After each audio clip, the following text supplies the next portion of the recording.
வணக்கம் நண்பர்களே.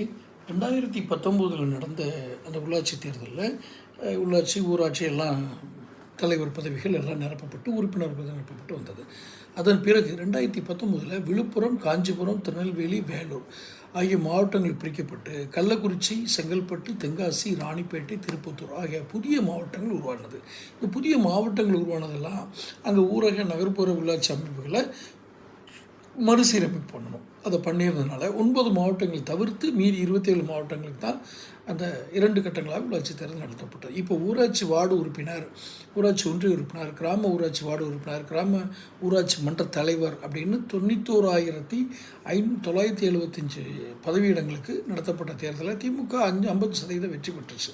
மீதம் இருக்க 9 மாவட்டங்களுக்கு உள்ளாட்சி நடத்துவதற்குள்ள ஆட்சி மாற்றம் ஏற்பட்டது. அவர்களுக்கு புதிதாக அடுத்த கட்டமாக நடந்தது ஆட்சி மாற்றம் நடந்ததுக்கு பிறகு.